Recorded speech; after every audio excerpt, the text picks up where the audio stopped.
Christopher, thank you so much for joining us here in the studio at SuperReturn International. Thank you, Emma. It's great to be here. Tell me a bit about the report that you're releasing, Global Private Markets Report, entitled Clearer View, Tougher Terrain. So it speaks for itself in terms of what the landscape's like at the moment, doesn't it? Absolutely, Emma. I think there's a couple of core theses in the report. One is we really see a rebound in deal activity when we look back at 2025 that is quite unusual compared to some of the previous years, especially when we think about what is really the core driver of the buyout industry in particular, which is deals above 500 million in value. We saw them significantly up last year, over 40%. We saw over $1 trillion US dollars of value transacting in that space alone, which we think is a kind of a very vibrant and positive leading indicator for our industry. But we choose our words carefully. We speak about a tougher terrain, because this is not quite a cyclical rebound where everything is back to normal. There's a number of signs that private equity, like any industry that is relatively new, is maturing and changing. So what does that very tangibly mean?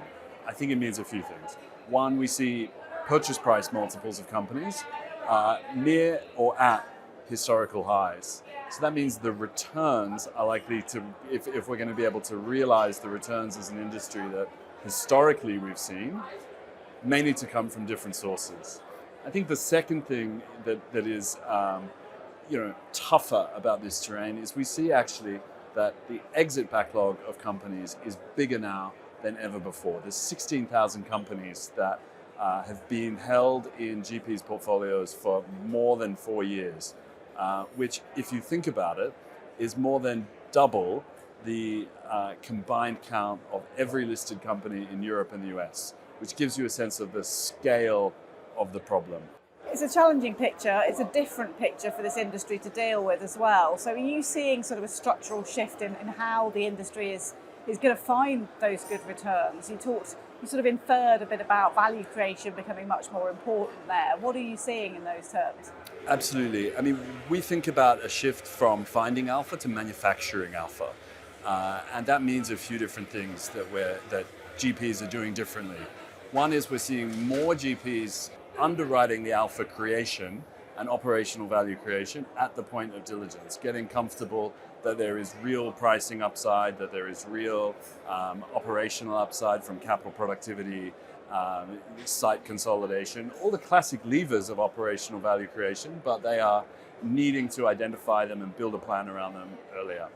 I think the second thing is that we're seeing more of a focus on more different topics of value creation, including what might historically have been seen as some of the softer topics within our industry. So we talk about CEO alpha. What role does the leader of a private equity owned company play in generating the returns? And we see actually, in our study of 500 different private capital owned companies, 73%, I believe, of all CEOs were replaced after 2 years. Now, is that cycle of leadership rotation sustainable for the industry? Maybe not. So maybe we need to be better finding the right leaders in the right situations a lot earlier. And not just that, upskilling them to be able to deliver the types of operational value creation that we would that we need to see. So really deep scrutiny in all areas is what you're describing. And in terms of that, how do you think that the potential companies and portfolio companies are being looked at more carefully in terms of the exit strategy? Presumably at an earlier stage, that's got to be part very much of the diligence.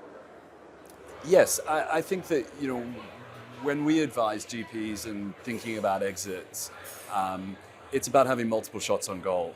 So if you're in an industry where there are a discrete number of trade buyers for that asset, you better be comfortable that one of them might want to buy your asset.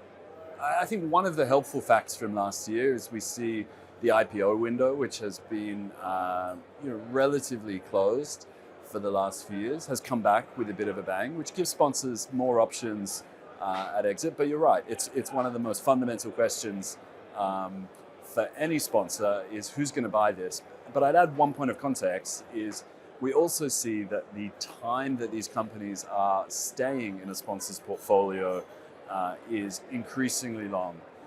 We're north of 6 years, which is materially different to the industry 10 years ago. And we probably don't see that many sponsors who are prepared for a universe where they might be holding a company for 10 years, 12 years, and still delivering the returns their LPs expect. With all of that picture in mind, there's been a lot of discussion this week, obviously, around AI. It's always a hot topic at these sort of events. And behind that, underlying that, something I guess you care very much about is the data question, and data being the key to getting AI right. Just describe that for me. You've hit on something I think that's very important. AI is changing the game, especially in the analysis of companies. You might say in some ways it's commoditizing some of the more traditional analysis that a GP might have done in evaluating whether or not they want to buy a company and at what price. But in many ways, that's increasing the premium on judgment and execution.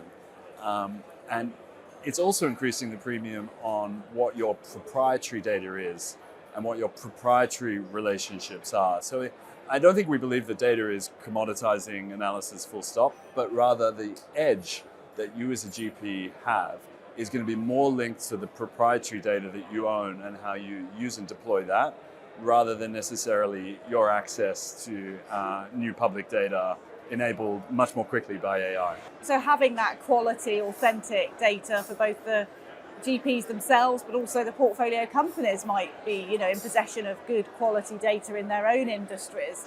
They're both going to be really valuable assets that help to build, durable sort of futures for those businesses. 100%. And what we're finding increasingly is it's about transplanting the learnings that we're getting from AI, whether it's a re-enabled process, a re-enabled system within a company, that it's then about taking that to the next 15 or 20 companies in the portfolio with the same recipe and the same lessons learned, rather than it's a discrete observable thing that only applies to one company. It's about how do you scale that across your portfolio. Repeatability, and I guess that's even more the case if you're looking at your sector specialism. 100%. And what you've hit on, Emma, is actually something that really characterizes our view of where this industry is heading. We see a real bifurcation in terms of the bigger multi-strategy platforms are getting bigger, and that strategy is by and large working for them. But where we are seeing pressure is in the middle, where perhaps a GP might have relied on knowing a good business when it sees it, paying the right price for it. It's about instead finding what your edge is and where you're actually going to deploy that edge in the most profitable way. It's a tougher picture out there. So just finally, if this audience, there's 6,000 people here for you to talk to, were to take one thing away from a conversation with you this week, what would you hope that you would have imparted? Wow, I mean, tough to ask any consultant to reduce to just one thing. Look, we're at a really exciting moment for our industry. I think as you've hit on, enabled by technology, we can do more faster than ever before. I think I'd come back to the theme that's outlined in our report, that this industry is not disappearing. It exists for a reason. We do great things all across the world, but it is different and it is harder, and that requires a different playbook. Christopher, thank you so much. Great to have had you in our studio. Thank you. Thank you so much, Emma.